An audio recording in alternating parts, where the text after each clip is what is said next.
غير ذايني الجزائر ديسيني سميس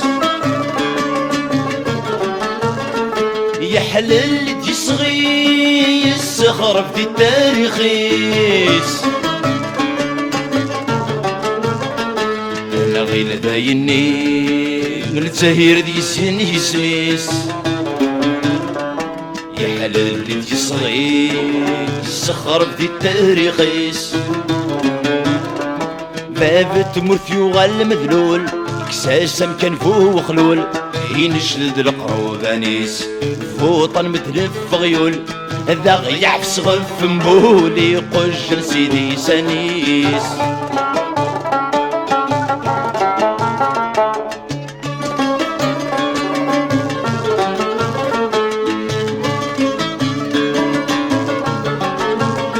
يفغد بوحواصو يلساد الجبايش الطاح في غرصة ثرنو يونيق شوية يرباح يفغد بحواصو يلساد الجبايش الطاح في غرصة ثرنو يونيق شوية يرباح الغاشيك شميتن الحير امو الزالي جبد تشير اهمج كان بغير الشح السنين وريك السهير يمس دخل في التحذير مرمس سوا ملاح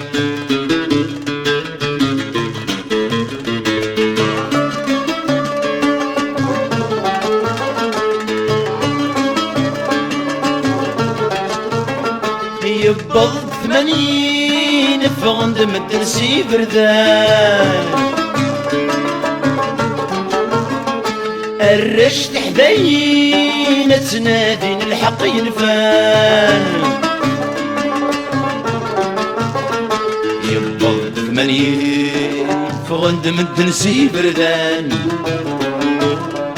الرشد حدين تنادين الحق ينفان ورزراني ثني كونين سنصفا قيضي ذا نغلين تيثاوي سنسيدي يفكان ورزراني ثني كونين سنصفا قيضي ذا نغلين تيثاوي سنسيدي يفكان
تفسو تفكت في خفتا ويزاجن مدن سري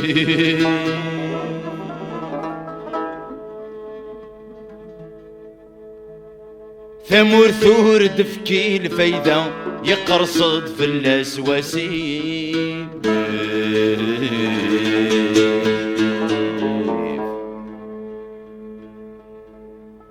سلسنا الجناس مرة الضفرة ثبض سديم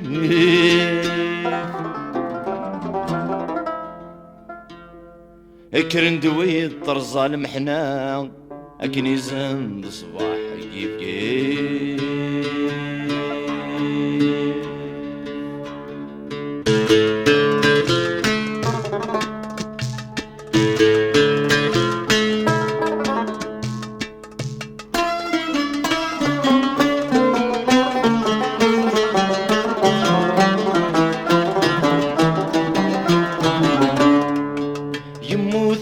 شحال ذي المزي وندي فغنا ذي خنونس ولا ذنك ثكلا يسين ثلثنا الطبرة تذقس ويسن ثابور ثما تلدي غين ندير ما ذي تسوي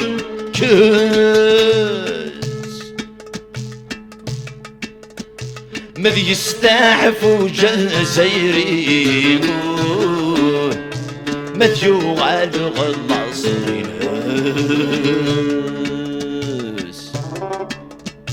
مذ يستعفو جزايري مذ يوغال غلاصين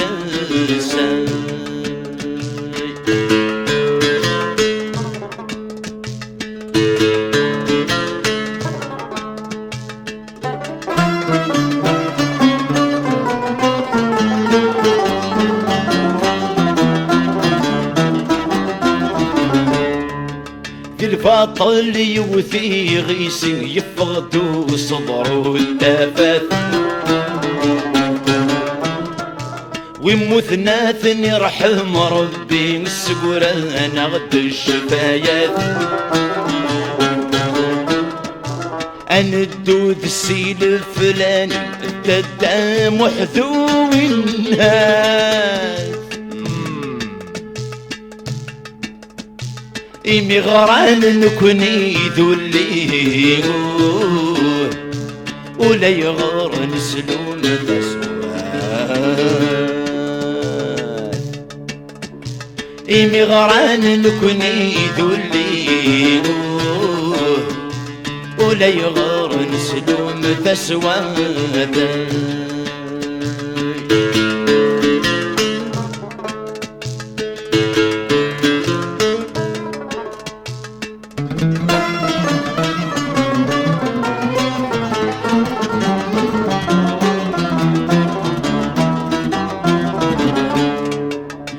يزرع نوردين نكرا الصور ذقولي سبياس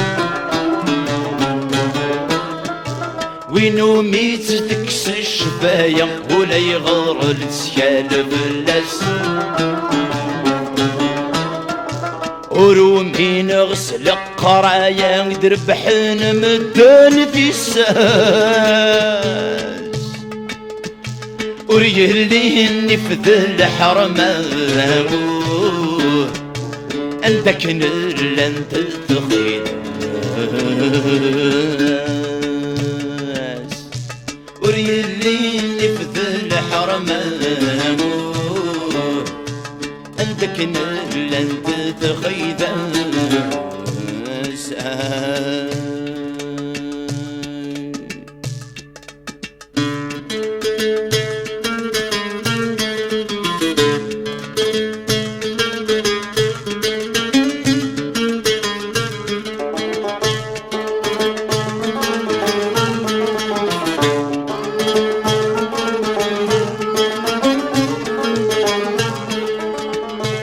عطس ذي يصظلم أتشرور ثاتفن ناسين ما زال يصب عطس ذي يصظلم أتشرور ثاتفن ناسين ما زال يصب اذنثني ذي سامسن أي اسمي سقارا في الدولامي جرشكم طب اذنثني ذي سامسن أي اسمي سقارا في الدولامي جرشكم طب يبغض وسلي ساسخن أي وردي يسقي لنا يذر الشوك وغاد شهد ضعان فلك مالني دامن أيوا كنا دفان الويد سقرنا لسان الضمان.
Ni les droits de l'homme,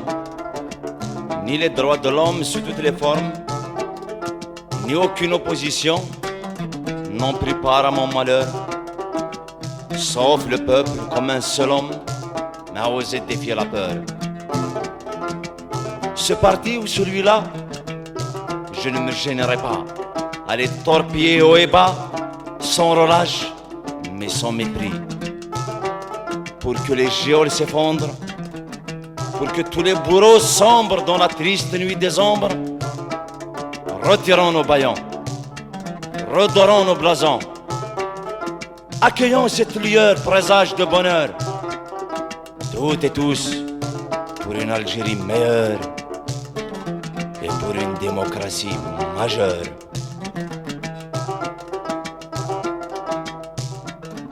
دلواج بسير مذيلي دلواج بسير مذيلي قولا ونذي فتين خاصك الواد يتقص ميلا وثاغ ذيك مساكين تساور توهين بغير كان ذي فريوس العلام العلام العلام كانت ذي فلالين سيثرت للين يلاقوا جاجح نتمس هذي خنف وجزايرين أكناد يمك ذي عندي يدلص لناس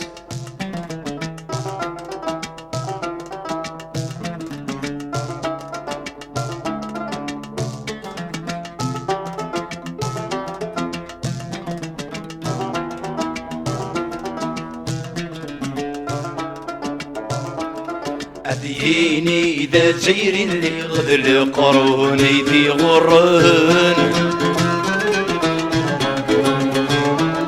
أديني إذا جيري اللي غذل قروني ذي غرون عصاري وردة نادي خاسد سوغسي دمن عصاري وردة نادي خاسد سوغسي دمن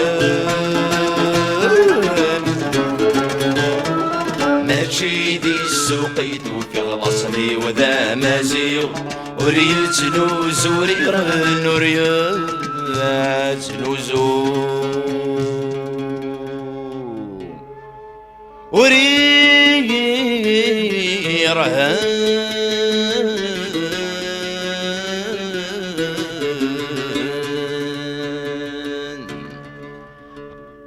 خسر زايد ثم سلتي وهم خاص كيف دني وعيان سمس دغدا وشتي وهم سلمدنا كنلان خسر زايد ثم سلتي خاص كيف دني وعيان سنستغطى وشديو سر المدينة كنلان وتساكي غافو سفت مرثيو أتروح ذك شروف نزمان سكود برا راح ندوني وهذا سنزوير غي مغبال سكود برا راح ندوني وهذا سنزوير غي مغبال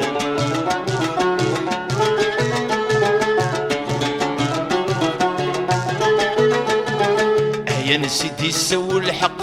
بريدي سادي يا وين يا نسيتي سو الحق بريدي سادي يا وين خاصي غفي وذي السعوق خاص المسادس تقسيم خاصي غفي وذي السعوق خاص المسادس تقسيم هذا برس غنضرب الشر عم ذا غادي يسدو قبلي قولوا وكنيسي هو دين تقاديني كان داتيري قولوا وكنيسي هو دين تقاديني كان داتيري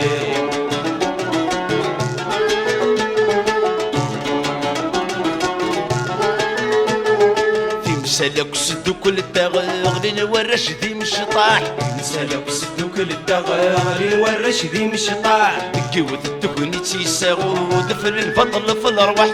قوة التكوني تيساغود في البطل في الارواح يحوز مدينة بصورة الزيرو اللي زين جراح الضروري تفغل خاسة سكان النجراح الضروري تفغل خاسة سكان النجراح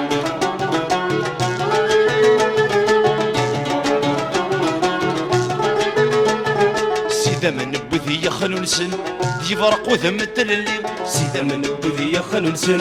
يفرق وذمة اللي كنا ندد صدوي بعد انت توكس الخمسة يمين كنا ندد صدوي بعد انت توكس الخمسة يمين تحوايج تمور في رقازن ذيك نصرين ذي تسقانيو نيت نارتي السن قبل نايرة مضورك ناس يغليو نيت نارتي السن قبل نايرة مضورك ناس يغليو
À vous qui êtes appelés à poursuivre notre œuvre, nous savons combien est lourde la responsabilité que notre génération remet entre vos mains. Nous en connaissons le poids depuis que très jeunes, nous aussi, nous l'avons reçu de nos aînés. À votre tour, vous aurez à la léguer à vos cadets qui la remettront à vos enfants. Ainsi, de nos lointains ancêtres à nos arrière-petites-filles et petits-fils, et ce jusqu'à la fin des temps, chaque génération de Kabyles est anoblie par l'histoire qui lui confie la mission de perpétuer notre souffle de vie, de dignité et de liberté de tout temps menacé par des tyrans et des envahisseurs. Vous aurez vous aussi à insuffler à cette parole aux multiples accents que nous tenons de nos anciens une vitalité et un dynamisme qui seront décuplés par votre descendance. Le kabyle qui fait notre originalité et notre fierté en tant que peuple, cette langue qui nous vient du fin fond des âges et de la grande famille Amazir, est ce que nous apportons de meilleur à l'humanité.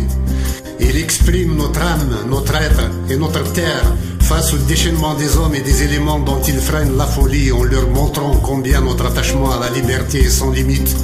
notre hospitalité légendaire et notre respect des autres peuples total.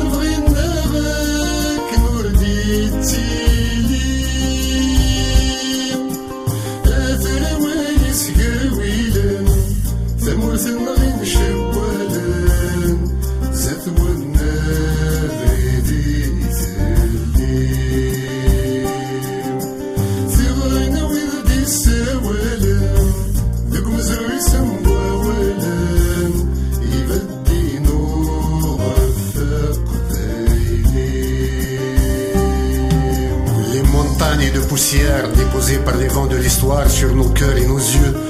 nos têtes et nos épaules avaient presque toujours des siècles durant égaré nos pas et nos regards vers les pays des prismes déformants. Il est encore difficile de reconstituer notre itinéraire. Aujourd'hui flotte encore sous nos yeux l'image du grand roi Massinissa qui, après ses délibérations officielles en punique, allait embrasser ses nombreux enfants dans une langue qui ressemblait à notre kabyle. Notre Aglide avait l'ambition de faire de notre terre et de notre peuple un trait d'union entre l'Orient et l'Occident, mais force lui était de constater que notre terre ne représentait pour eux qu'un lieu d'affrontement. Une arène pour leurs gladiateurs luttant sans merci pour conquérir des terres, assouvissant ainsi les instincts de domination de quelques illuminés, aujourd'hui présentés par leurs descendants comme les fondateurs de leur grandeur et qui font leur fierté.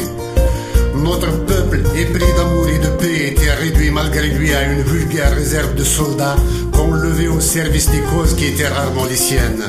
Nos révoltes initiées par le vaillant Jugurtha n'ont jamais cessé. Nous sommes fiers que notre terre et notre peuple n'aient donné à l'humanité que des résistants. Nous n'avons pas eu à participer à la falsification de l'histoire que ceux qui nous avaient momentanément vaincus avaient écrite pour se glorifier et nous avilir. Nous n'avons pas eu de répit pour écrire. À peine avions-nous repoussé les hordes européennes vers le nord dans un épuisant effort que nous avons eu à affronter les Arabes venus de l'Est pour, sous le prétexte de l'islam, violer notre terre et notre âme, voler nos richesses et nos filles au nom d'un Dieu qu'ils n'ont jamais respecté. Ils disaient vouloir nous apporter la liberté d'Allah et ils diabolisèrent nos femmes dont nous faisions pourtant des reines à l'image de la Kaïna. Moralement, nous leur étions supérieurs. Militairement, il a fallu quelques siècles pour en venir à bout. La formation de la personnalité de la Kabylie était alors amorcée. Les Almoravides, fuyant la furie des Almohades établis à Marrakech, apportèrent la dernière touche sociologique et humaine à l'édifice institutionnel de la Kabylie stabilisée depuis. L'Afrique du Nord, payant son inféodation aux califats moyen-orientaux et à leur insatiable besoin de richesse, qui l'enlisèrent dans l'aventure de l'Andalousie, se désagrégea dans une confusion générale qui allait ouvrir la voie à une nouvelle conquête du sous-continent par les peuples d'Europe et d'Asie mineure. Dans la folie de la Reconquista, les Espagnols s'établirent à l'ouest et sur la côte kabyle et durent se replier à l'arrivée des Turcs qui établirent leur mainmise sur un territoire allant de Tunis à Tlemcen, à l'exception de l'enclave kabyle. Les représentants de la sublime porte à Alger n'avaient que l'insulte à leur portée pour se venger de ce peuple frondeur qui les narguait et refusait leur autorité. C'est la France qui, après ses 2 victoires sur la Kabylie, 1857 et 1871, a fait perdre à notre peuple le contrôle de son destin. Pour le reconquérir, il s'était cru dans l'obligation de se fondre dans une nouvelle identité, un nouveau pays, un nouveau peuple taillé sur mesure par la France coloniale, l'Algérie. L'engagement de la Kabylie pour l'indépendance algérienne fut franc, total et massif, et ce depuis 1926. Alors que les oulémas, précurseurs des terroristes islamistes, aujourd'hui coupeurs de tête au nom d'Allah, dénonçaient sans vergogne les indépendantistes dans leurs écrits. L'anticabilisme prenait de l'épaisseur.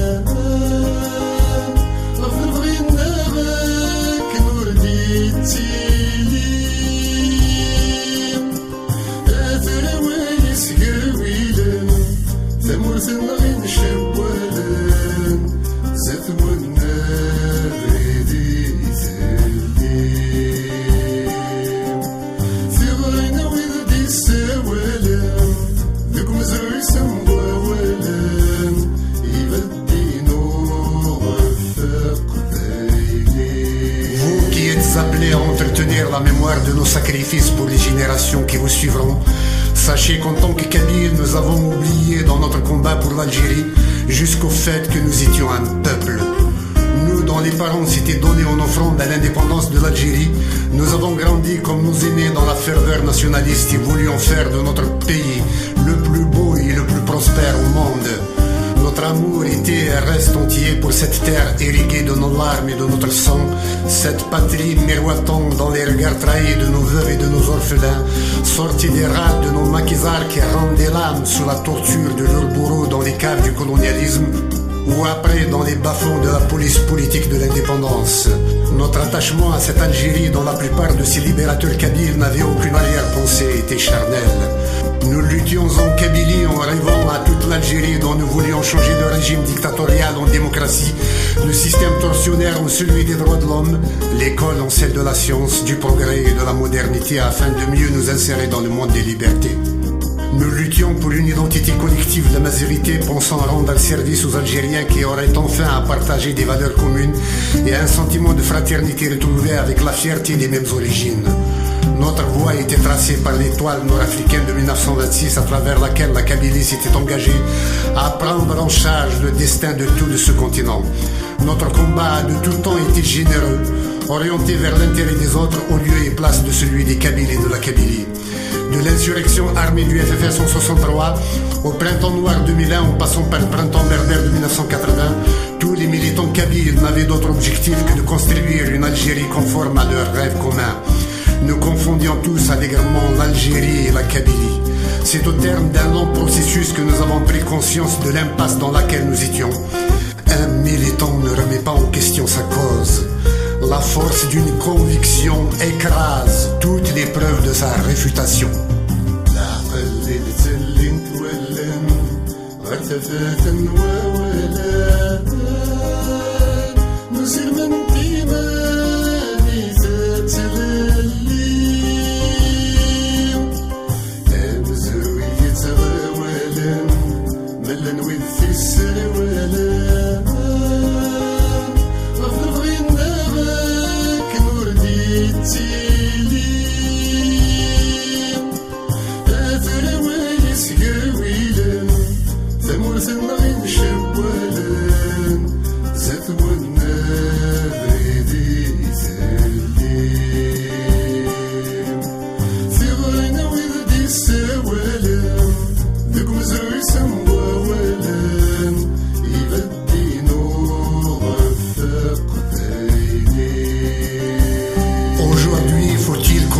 Ou remercier tous ceux qui n'avaient jamais cessé de nous ramener à notre réalité identitaire,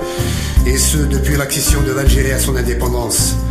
Doit-on incriminer ou féliciter toutes celles et tous ceux qui, de l'intérieur ou de l'extérieur de l'État algérien, dans la rue ou dans les administrations, rabaissaient notre algérianité au rang d'une insulte, d'une souillure, d'une honte nationale ou, dans le meilleur des cas, d'une menace sur l'unité du pays?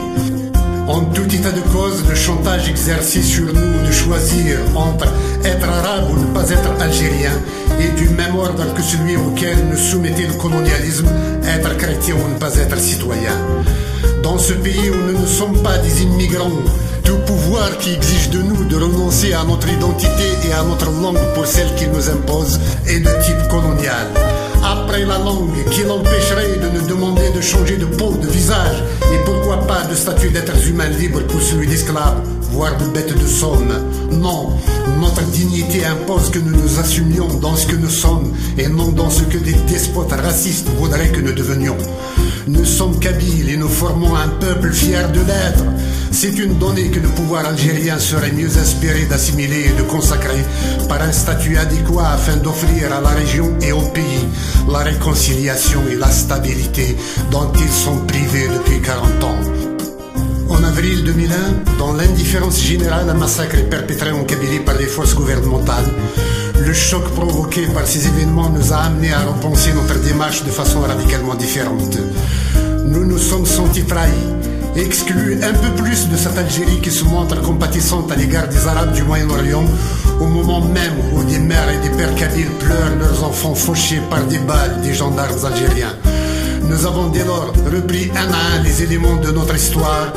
depuis la constitution du FFS au printemps noir 2001, et chaque élément du puzzle retrouve à sa place.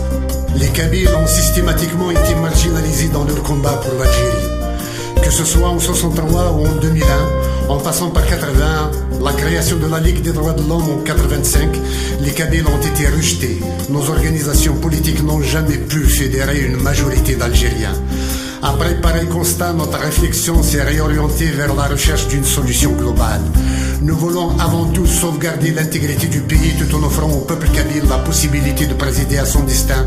comme il le souhaite, sans pour autant gêner ses compatriotes, mais sans plus attendre que ceux-ci partagent ses aspirations en ce qui concerne sa langue, sa culture et ses pratiques religieuses.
Protégés de la violence et de l'injustice.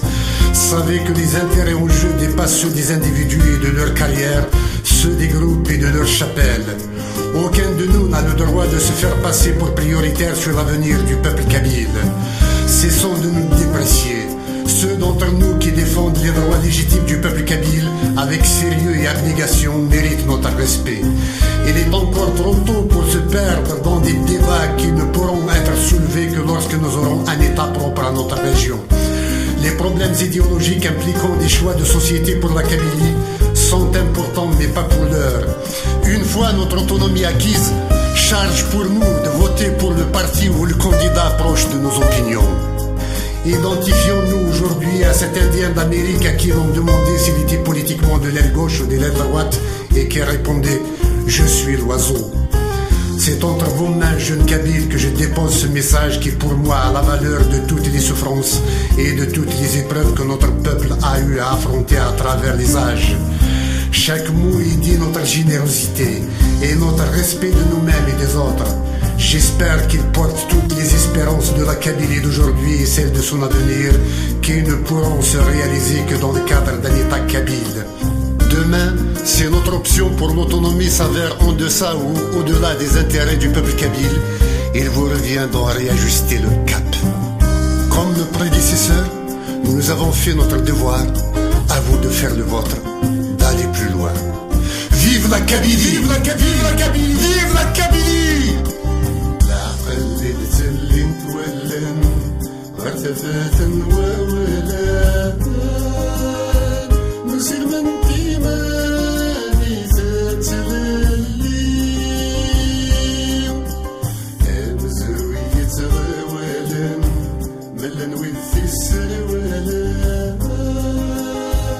غفر بغينا غاك نور ديتيلي أثروي سكرويلا ثموث النغيم شوالا زثونا بريدي تلي ثغينا وذدي السوالا ذك مزروي سموالا يبدي نور غفاق ذيلي.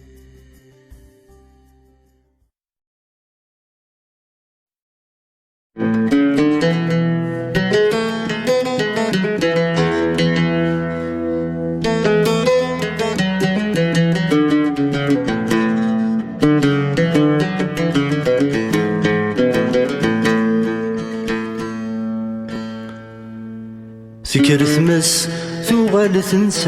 تنسى ثمس مازال ثايا كل يوم الوقت يشفع يا كل وقت مسدي الصوا كل القرن يرجى له نواقي بريدي سينضى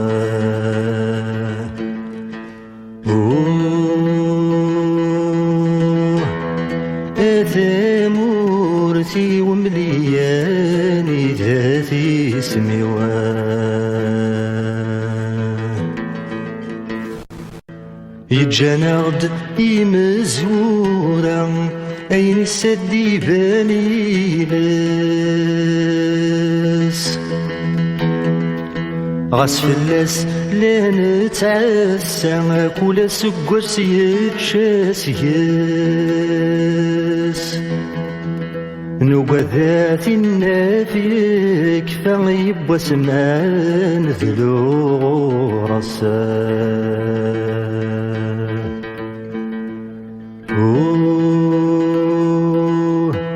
يا ثمورتي واللي دال حبسي سميوان ثمورتي تسعى قرم كل ما تسفغ عذاونيس وين يفغن ذاس يدعو إيواك نردي تباني خفيس يتحوزا يغذا والسوم ذنكوني تزلاسي شرسا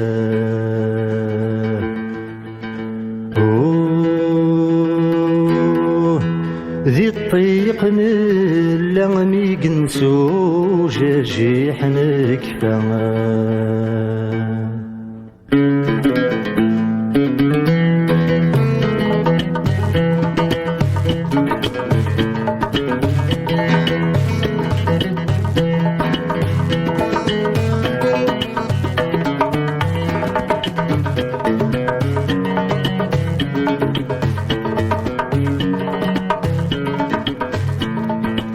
نكون سوراش للدزاير ورغيز كليوان نكون سوراش للدزاير ورغيز كليوان ميتك تروح بغات دنرت بغات تخلون بغات تعمر نروات معيش وكسر دوساوان نروات معيش وكسر دوساوان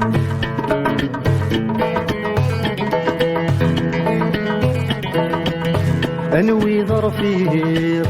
انوي ذا مشوم انوي ذا حذيق ذوين يوثنا وين يسرون انوي ذا رفيق انوي ذا مشوم انوي ذا حذيق ذوين يوثنا وين يسرون وترون يسلم هذي قريرة يدو ذبو عكز دقفوس وانطق ناس يرزق الروس تعيش الديل هنا الدويفر تعيش الديل هنا الدويفر نكون سوراش الجزائر ورغيس قريوان نكون سوراش الجزائر ورغيس قريوان ميت كرا تروح نبغات الدنيا تبغات تخلون بغات تعمر نروات معيش دوك السردو سوا نروات معيش دوك السردو سوا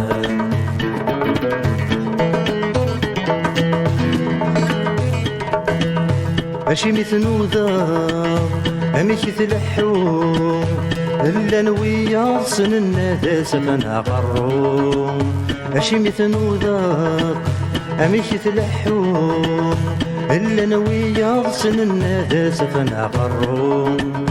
آنس بالله أضو صورة روم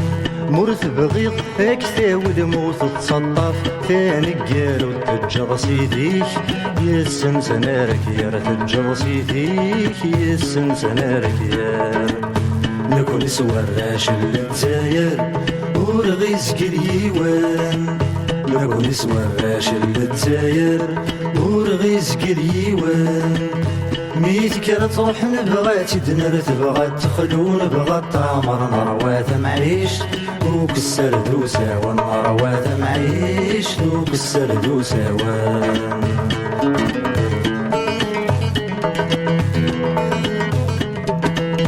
هني مانيك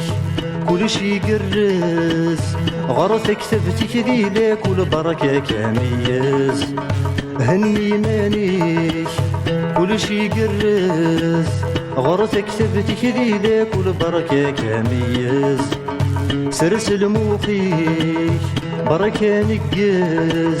منانك الباد الباغل وما تشيد الهمزة كمل مياك العلم نكايف كمل مياك والعلم نكايف نكون سوراش الجزائر ورغيس كليوان نكون سوراش الجزائر ورغيس كليوان ميت كرا تروح نبغات دنر تبغات تخلون بغات تعمر نروات معيش دوك السردو سوا نروات معيش دوك السردو سوا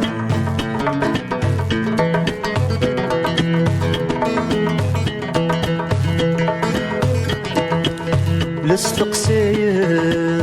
ويدك يسنان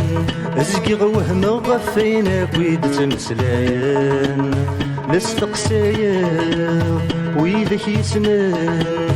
ازقي غوهم غفينك ويد تمسلايان ورومينا ميد قارن يبا ساد تزور الكافة سنقول مشوم الدافة سعدي ذوين يموت نديري زر سعدي ذوين يموت نديري زر نكون سوراش الجزائر ورغيس كليوان نكون سوراش الجزائر ورغيس كليوان ميت كرا تروح نبغات دنر تبغات تخلون بغات تعمر نروات معيش دوك السردو سوا نروات معيش دوك السردو سوا